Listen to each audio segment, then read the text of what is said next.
Hello friends, my self Krunal Shah. મિત્રો, chapter number 2 સંબંધ અને વિધેય એનો આજે પાર્ટ 4.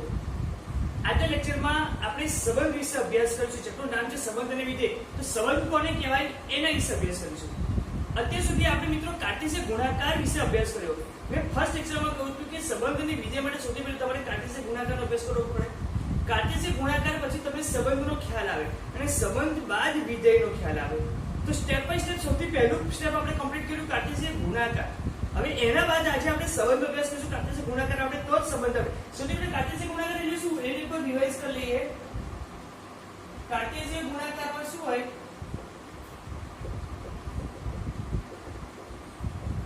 જેને બે ગણ હોય, બે અરિક્ત ગણ a અને b નો કાર્ટેશિયન ગુણાકાર શેના વડે દર્શાવાય? a ક્રોસ b વડે. શું થાય? a ના પ્રત્યેક ઘટક b ના પ્રત્યેક ઘટક સાથે જોડી બનાવે. આના ઘટકને x કહેવાય, આના ઘટકને y કહેવાય.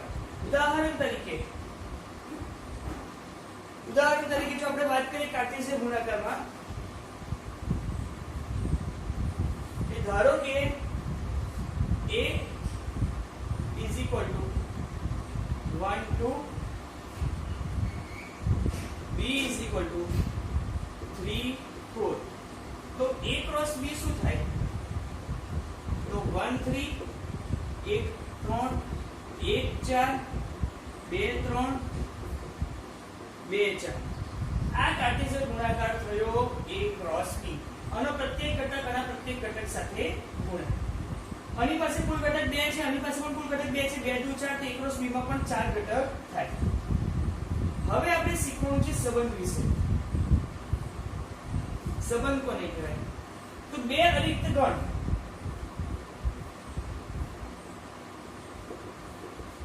a અને b માટે, બે અરિક્ત ગણ આપણે a અને b લઈએ. a ક્રોસ b ના દરેક ઉપગણને સંબંધ કહે છે, જેને r વડે દર્શાવાય છે. મતલબ આપણે a અને b ગણ હોય, તમે જેને a ક્રોસ b શોધો એના દરેકે દરેક ઉપગણ, જેમ કે અહીંયા a છે, અહીંયા b છે, અને મેં a ક્રોસ b કર્યું, જે મને 1 3 1 4 2 3 2 4 મળ્યા. કુલ ઘટક છે 4. એના ઉપર કેટલા છે? તો 2 ની 4 એટલે કે 16. તો 16 એ 16 એક પ્રકારના સંબંધ કહેવાય. એક પ્રકારના સંબંધ કહેવાય. જેમ કે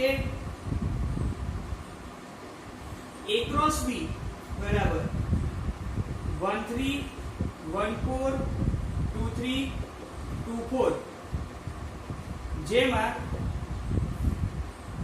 4 ઘટકો છે. તો કુલ ઉપગણો 2 ની 4 ઘાત એટલે કે 16. મતલબ કે કુલ સંબંધો 16 બને. બરાબર છે? હવે એક આવી નોંધ આપણે લખી શકાય કે જો નંબર ઓફ a બરાબર p, નંબર ઓફ b બરાબર q, તો number of a cross b બરાબર pq. p અને q નો ગુણાકાર કરો એટલા ઘટકો pq માં બને. એનો મતલબ શું? કુલ ઉપગણો કો કે કુલ સંબંધો કો તે શું થાય? 2pq. મતલબ કુલ 16 પ્રકારના સંબંધ બને. જેમ કે આને તમે સંબંધ બનાવો, એક સંબંધ બને 1 3, બીજો 1 4 2 3 2 4, હવે એક ઘટક, પછી બે ઘટક એટલે 1 3 1 4 1 3 2 3 1 3 2 4 1 4 2 3 1 4 2 4. હવે જુદા જુદા 16 પ્રકારના સંબંધો બને, જેને r વડે દર્શાવે. હવે આ એટલે એક્ચ્યુઅલી શું છે? આ પ્રકારના ઘટકો છે x y ની જોડી. તો r ની જે જોડી ખરી, r એ x y ની બનતી જોડીઓ છે. જો r ના x ઘટકોનો ગણ બનાવવામાં આવે તો તેને પ્રદેશ કહેવાય. પ્રદેશની વ્યાખ્યા છે x ઘટકોનો ગણ. જો r ના y ઘટકોનો ગણ બનાવવામાં આવે તો તેને વિસ્તાર કહે છે. શું કહેવાય? વિસ્તાર. આપણે સમજાવ્યું શું કહેવામાં આવે છે અને આપણે ઉદાહરણ દ્વારા સમજાવીએ. પણ ત્રણ વસ્તુ છે: પ્રદેશ, વિસ્તાર અને સહપ્રદેશ. તો પહેલા પ્રદેશની વ્યાખ્યા લખી, એટલે કે x ઘટકોનો ગણ, વિસ્તાર એટલે કે y ઘટકોનો ગણ, અને જો r એ a થી b નો સંબંધ હોય તો b ને સહપ્રદેશ કહેવાય. હવે એક ઉદાહરણ આપીએ. ધારો કે આ a ક્રોસ b છે. ઓકે, ધારો કે a ક્રોસ b નો કોઈ એક ઉપગણ આપણે લઈ લઈએ જેને આ વડે દર્શાવીએ. ધારો કે મેં લીધું છે આ રીતના. આનો જે ઉપગણ છે આવ્યો 1 4 2 3 2 4 1 4 2 3 અને 2 4. તો જો હું આના x ઘટકો જોઈએ, x ઘટક આ x ની જોડીઓ બની, આની અંદર x ઘટક એટલે કે 1 આ 2 આ 2, તો એને શું કહેવાય? પ્રદેશ. x ઘટકોનો તમે જો ગણ બનાવો, આમાંથી x ઘટક એટલે પહેલા ઘટક જોઈ લઈએ તો 1 2 અને 2, એટલે 2 તો ફરી ના લખાય, એટલે 1 અને 2 આ શું થયો? તમારો પ્રદેશ. r ના x ઘટકોનો ગણ બનાવવામાં આવે તેને પ્રદેશ કહેવાય. x ઘટક એટલે એક્ચ્યુઅલી પ્રથમ ઘટક. જો r ના y ઘટકોનો ગણ બનાવે, y ઘટક એટલે કે 4 3 અને 4, એટલે કે આપણે વિસ્તાર શું લખી શકાય? 3 અને 4. આ શું બન્યો? વિસ્તાર. પ્રદેશ અને વિસ્તાર ખ્યાલ આવ્યો. હવે વાત આવે સહપ્રદેશ. સહપ્રદેશ એટલે શું? જો r એ a થી b નો સંબંધ તો b ને r એ a થી b નો સંબંધ. અહીંયા આપણી પાસે a કોણ છે? 1 2, b એટલે કોણ? 3 4. તો સહપ્રદેશ બરાબર ઘણા કેસની અંદર સહપ્રદેશ અને વિસ્તાર સમાન મળે. તો ઘણા કેસની અંદર વિસ્તાર એ સહપ્રદેશનો ઉપગણ હોય. હંમેશા આવું એક ધ્યાન રાખવાનું, વિસ્તાર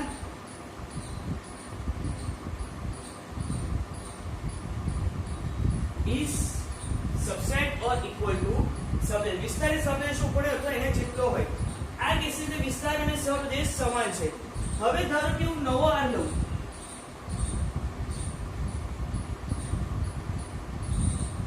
મેં એક r લીધો છે 1 3 અને 1 4. ના, 1 3 અને 2 3 લઈએ. ચલો 1 3 2 3 આ રીતના મેં કોઈ એક r લીધો.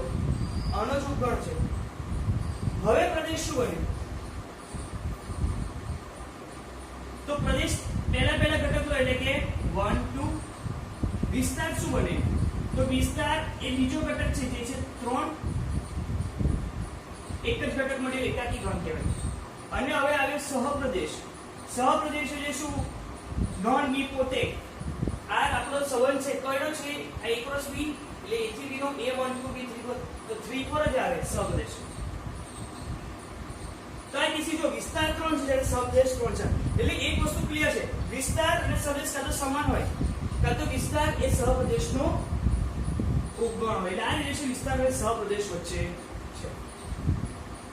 તો આ જે સંબંધનો કન્સેપ્ટ, સંબંધ એટલે શું? કે તમારી પાસે જો કોઈ ગણ a અને b છે તો a ક્રોસ b કરો. a ક્રોસ b ના દરેકે દરેક ઉપગણ, a ક્રોસ b ના દરેકે દરેક ઉપગણ એ એક પ્રકારના સંબંધ છે.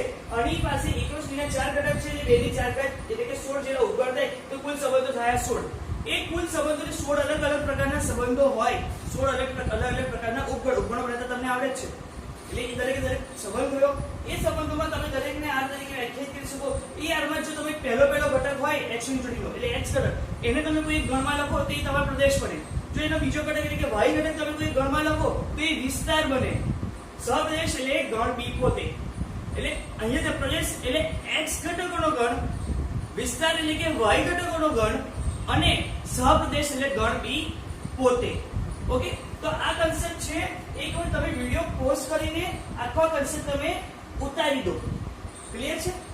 હજુ એક નાનકડો ટોપિક છે, આપણી પાસે બોર્ડ પર જગ્યા નથી એટલે એને હવે હું આ સબ કરીને પછી હું લખીશ. પહેલા એને ઉતારી દો તમે.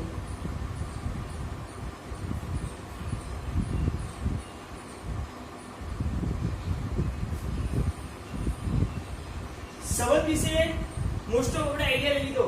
હજુ સંબંધમાં એક બે નાના કન્સેપ્ટ છે એનું પણ આપણે ડિસ્કસ કરી લઈએ કે સૌથી પહેલા જ સમજી લો કે આપણે લીધો 1a = 1 2 b = 3 4 છે. આપણો ઓલરેડી એક્ઝામ્પલ છે. a + b 1 3 1 4 2 3 અને 2 4 આપણને મળી ગયા છે. તો આની પાસે કુલ ઘટકો કેટલા છે? a + b માં કુલ ઘટકો n = 4 એટલે કે કુલ ઉપગણો કેટલા થાય કે 2n એટલે કે 16 એટલે કે કુલ કેટલા પ્રકારના સંબંધો બને તે પણ બને 16. આનો આપણે આઈડિયા લઈ લીધો. હવે ધારો કે હું કોઈ એક 16 માંથી એક સંબંધ લઈ લઉં છું જે હમણાં આપણે લીધેલું 1 3 2 3 2 4. આ જે xy ની જોડી બને હંમેશા ધ્યાન રાખજો. r માં બનતી xy ની જોડી માટે આ સેન્ટેન્સ ધ્યાન રાખવાનું. y એ x નું પ્રતિબિંબ જ્યારે x એ y નું પૂર્વ પ્રતિબિંબ કહેવાય. y એ x નું પ્રતિબિંબ છે, x એ y નું પૂર્વ પ્રતિબિંબ. જેમ કે મેં અહીંયા લીધું 2 3 તો 2 3 માં 3 એ 2 નું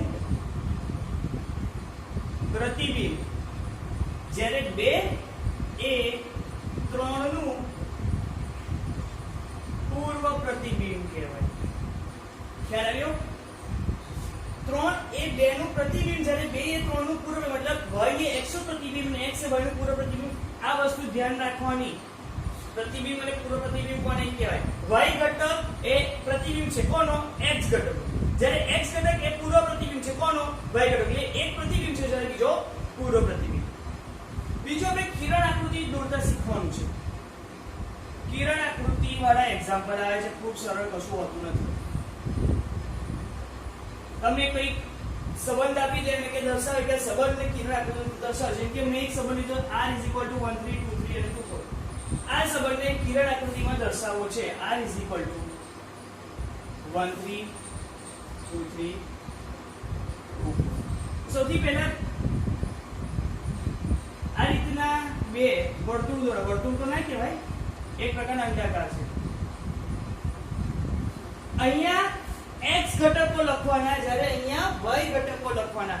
r ની અંદર x ઘટક કયા કયા છે? તો કે 1 2 અને 2 એટલે મતલબ અહીંયા છે 1, બીજો છે 2. જ્યારે અહીંયા છે 3 અને 4, તો આ છે 3, આ છે 4. અહીંયા હંમેશા x ઘટકો આવે, જ્યારે અહીંયા હંમેશા y ઘટકો. હવે જો 1 થી 3 નો સંબંધ છે 1 3. એમ 1 3 1 ને 3 સાથે કનેક્ટ કરવાનો અને કિરણ મારવાનું. પછી 2 ને 3 સાથે સંબંધ છે તો અહીંયા કિરણ. 2 ને 4 સાથે છે, આ કિરણ આકૃતિ બની ગઈ. આ બની ગઈ કિરણ આકૃતિ. ક્લિયર છે? બહુ ઈઝી છે. આ જોડીઓ જ ખાલી એ બનાવવાની. એક નવું આપણે ઉદાહરણ લઈ લઈએ. ધારો કે કોઈ આપણે આ એક્ઝામ્પલ સાથે કનેક્ટ નથી, પણ કોઈ એક આપણે આ લઈ લઈએ છીએ AB CD CB EH. આ પ્રકારનું છે ABCD CB અને EH. તો સૌથી પહેલા આ રીતના બે અંડાકાર દોરી દેવાના. અહીંયા છે A C C અને E, મતલબ A C અને E. જ્યારે પેલી છે B D B H B D H. હવે જો A નો B સાથે સંબંધ છે એટલે AB, C નો D સાથે સંબંધ છે CD, અહીંયા એરો મારવાનો. C નો B સાથે પણ છે, E નો H સાથે છે. આ કિરણ આકૃતિ બની અને કિરણ આકૃતિ કહેવાય. તો કન્સેપ્ટ સમજ પડી કે અત્યારે હવે સૌથી બે પ્રકારના કન્સેપ્ટ શીખ્યા દવા. સૌથી પહેલા પ્રતિબિંબ અને પૂર્વ પ્રતિબિંબ કોને કહેવાય? તો જે r ની અંદર જે x ની જોડી પડે, r ની અંદર હોય + b મળી r ની અંદર, તો એમાં જે y y ઘટક છે એ x નું પ્રતિબિંબ કહેવાય, જ્યારે x એ y નું પૂર્વ પ્રતિબિંબ કહેવાય. એના પછી આપણે કિરણ આપી દોરી, બે અંડાકાર દોરવાના, અહીંયા x ઘટક લખવાના, અહીંયા y. જે અહીંયા જોડે હોય એ જોડીને તીર સાથે કનેક્ટ કરી દેવાની. તો આ પણ થશે, તમે તમારા નોટબુકમાં ઉતાર દો. પછી આપણે સ્વાધ્યાય 2.1 ના એક્ઝામ્પલ તરફ આપણે આગળ વધીએ. ઓકે,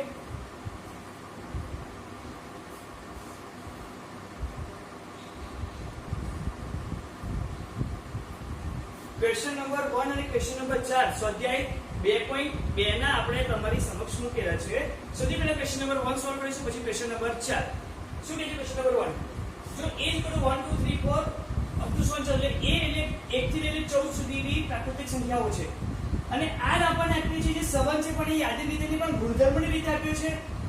કેવું કે છે કે xy જ્યાં y - 3x = 0, એક સંબંધ આપ્યો છે y - 3x = 0, x y belongs to r, મતલબ x ઘટક પણ a માંથી લેવાનો અને y ઘટક પણ a માંથી લેવાનો. r એ a થી એનો સંબંધ છે, a થી એટલે અહીંયા x ઘટક આ a માંથી લેવાનો, y ઘટક એ અહીંયાથી લેવાનો. જો કે બંને વાત તો સેમ જ થયા ને, 1 થી 14. તો r નો પ્રદેશ અને વિસ્તાર મેળવો.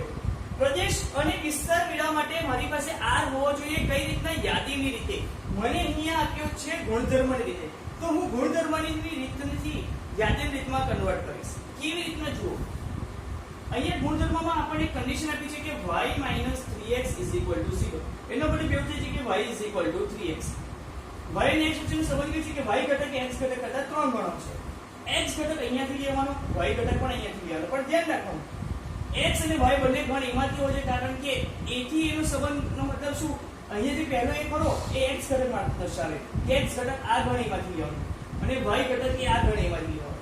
જો કે બંને એક જ છે, 1 થી 14 થાય ને. એટલે x બરાબર ધારો કે મેં 1 લીધું, તો મને y બરાબર 3 ગુણ્યા 1 એટલે કે 3 મળે. એટલે એક જોડી આપણે પડી 1 3 ની.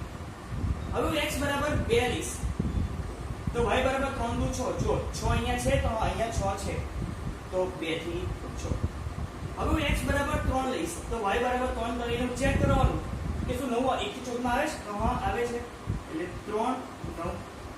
x બરાબર 4 લઈશ, તો y બરાબર 4 તરી 12. તો 4 અને 12 ની પણ જોડી પડે, કારણ કે ઘટક 12 એ પણ 1 થી 14 માં છે. x બરાબર 5 લઈશ, તો y બરાબર 15. હવે જો x ઘટક તો અહીંયાથી છે જ, તો y બરાબર 15 એ y ઘટક પણ ઘણ એમાંથી લેવાનો છે, પણ અહીંયા તો 1 થી 14 છે, આ 15 છે નહીં, એટલે આ લઈ શકાય નહીં. તો 1 3 2 6 3 9 અને 48 આટલી જોડીઓ આપણી પાસે બને. તો r બરાબર શું થાય? r બરાબર 1 3 2 6 3 9 અને 4 12 આટલી જોડી બને. આ r બન્યો. ધ્યાન રાખવાનું, ભલે અહીંયા 1 થી 14 પણ y ઘટક પણ મારે જોઈએ ને, y ઘટક પણ ગણ એમાં હોવો જોઈએ. એટલે આટલા ઘટકો ગણ r માં બને. આ યાદી રીતમાં. હવે પ્રદેશ વિસ્તાર શોધવાનો તો બસ r માંથી આપણે પહેલો ઘટક લઈ લો, એટલે 1 2 3 અને 4 આ શું છે? આ તો પ્રદેશ 1 2 3 4. જ્યારે વિસ્તાર શું આવે? વિસ્તાર આવે 3 6 9 અને 12. 3 6 9 અને 12. તો પ્રદેશ અને આ થયો વિસ્તાર. ક્લિયર છે? Question number 4. આકૃતિમાં p થી q નો સંબંધ દર્શાવેલ છે. p અને q આ બંને વચ્ચેનો એક સંબંધ દર્શાવેલ છે. આ સંબંધને ગુણધર્મ રીતે લખો તથા યાદીની રીતે લખો. પ્રદેશ અને વિસ્તાર પણ મેળવો. સૌથી પહેલા ગુણધર્મની રીત. ગુણધર્મની રીત કીધે લખાય તો r બરાબર સૌથી પહેલા આ રીતે લખવું પડે, x અને y. જ્યાં હવે જો અહીંયા 5 છે 3 છે, x ઘટક અને y ઘટકનો તફાવત લઉં તો મને 2 મળે. 5 - 3 2, 6 - 4 2, 7 - 5 2. મતલબ x અને y નો તફાવત x - 2 તો મને હંમેશા શું મળે? 2. હવે ધ્યાન રાખવાનું, x ની કિંમત 5 6 7 આવી જોઈએ, એના અકોર્ડિંગ આ સૂત્રમાં તમને y ની કિંમત પડે એટલે અહીંયા લખી દઉં છું x = 5 6 7. હવે કોઈ રીતે છે y = 3 4 5 નહીં લખવાનું તો ના ચાલે, કારણ કે જો અમે x = 5 મૂકશો તો y બરાબર તમને 3 ઓટોમેટિક પડી ગયું. તો આ રીતના અવયવ કમ્પ્લીટ થાય. આ ગુણધર્મની રીત છે. યાદીની રીતની વાત કરું, એ યાદી રીત તો તમને ડાયરેક્ટ મળી જાય. કેવી રીતના? 5 સાથે કોણ છે? 3 5 3 6 4 7 5 5 3 6 4 અને 7 5. આ તમારી પાસે બની યાદીની રીત. તો ગુણધર્મની યાદી રીત તો કમ્પ્લીટ ખબર પડી ગઈ. હવે આવે છે પ્રદેશ. પ્રદેશમાં કેવી રીતે આપણે જઈશું? પ્રદેશ એટલે આવે અહીંયા આમાંથી x ઘટક લઈ લો 5 6 અને 7. જ્યારે વિસ્તારમાં y ઘટક લઈ લો જે આવે છે 3 4 અને 5. આ રીતે ક્વેશ્ચન નંબર 4 થાય. અહીંયા આપણે કિરણ આકૃતિ આપી હતી. આ કિરણ આકૃતિ કહેવાય. તો ક્વેશ્ચન નંબર 1 અને 4 આ પણ તમે તમારી નોટબુકમાં ઉતારી દો. ઓકે,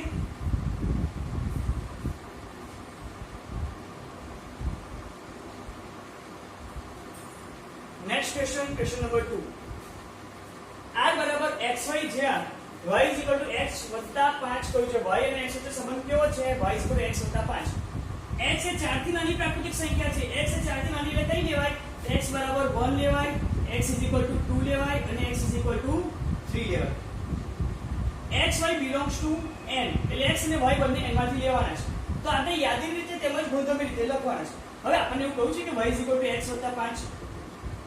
તો જો હું x = 1 લઉં તો અહીંયા 1 મૂકીએ તો y મને શું મળે? 1 + 5 એટલે કે 6. હું x = 2 લઉં તો y બરાબર 2 + 5 એટલે કે 7. અને x બરાબર 3 લઉં તો y બરાબર 3 + 5 બરાબર 8. x 1 2 3 મળ્યું છે n માં તો છે અને y પણ n માં છે 6 7 અને 8 એટલે જોડી કેવી બની?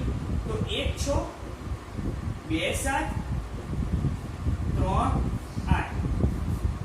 બરાબર છે. y 0 1 માં 5 મેળ 6 2 માં 5 મેળ 7 3 માં 5 મેળ 5. તો આને યાદી રીતે કેવી રીતના લખાય? 1 6 2 7. હવે એનો પ્રદેશ કેવી રીતે લખવાનો? પ્રદેશ એટલે પહેલો ઘટક લઈ લો, મતલબ 1 2 અને 3. 1 2 3 6 7 8 એટલે જે દ્વિતીય ઘટક છે y ઘટક એનાથી આપણે બને વિસ્તાર. તો વિસ્તાર બરાબર આ રીતે ક્વેશ્ચન નંબર 2 સોલ્વ થાય. આ પણ ખૂબ સરળ હતો. બસ એક વસ્તુ ધ્યાન રાખવી છે, નવો કન્સેપ્ટ છે. આજનો લેક્ચર એક્ચ્યુઅલી તમારે તો 2 વખત જોવો પડે અને એમાં ઇમ્પોર્ટન્ટ છે શરૂઆતની 10 થી 15 મિનિટમાં મેં જે કન્સેપ્ટ સમજાયા છે સંબંધના, એ કન્સેપ્ટ તમારી નોટબુકમાં તમારે ઉતારીને તમારે ખાસ એનો અભ્યાસ કરવાનો છે. 2 થી 3 વાર એને જોવાનું છે, એને રેડી કરીને આપણે યાદ કરી રાખવાનું છે. ખૂબ જ ઇમ્પોર્ટન્ટ કન્સેપ્ટ છે. સ્વાધ્યાય 2.2 ની અંદર એક્ચ્યુઅલી આજે આપણે 5 એક્ઝામ્પલ કરવાના હતા, પણ આપણે 3 example question number 1, question number 2 અને ક્વેશ્ચન નંબર 4 એક્ચ્યુઅલી કમ્પ્લીટ થયો છે. જે તમારી વર્કશીટમાં કુલ 5 એક્ઝામ્પલ છે, પણ તમે 3 જ એક્ઝામ્પલ કરશો તો કોઈ પ્રોબ્લેમ છે નહીં. હોમવર્કમાં 3 જ એક્ઝામ્પલ મોકલજો. ક્લિયર છે? તો આ 3 એક્ઝામ્પલ આજે ચલાયા છે એને પણ રેડી કરી દો અને ખાસ સંબંધનો આજે જે કન્સેપ્ટ ચલાવ્યો છે એને પરફેક્ટ રેડી કરજો. ખૂબ ઇમ્પોર્ટન્ટ છે ધોરણ 11 માં અને ધોરણ 12 માટે પણ. કારણ કે જો કાર્ટેશિયન ગુણાકાર આવડે તો સંબંધ આવડે અને આ લેક્ચરમાં જે સંબંધ છે એ આવડશે તો હવે જે ચાલશે વિધેય એ પણ આવડશે. બંને એકબીજા પર ડિપેન્ડ છે. ઓકે, તો આ તમે ઉતારી દો. કાલે આપણે નવા કન્સેપ્ટ સાથે આગળ વધીશું.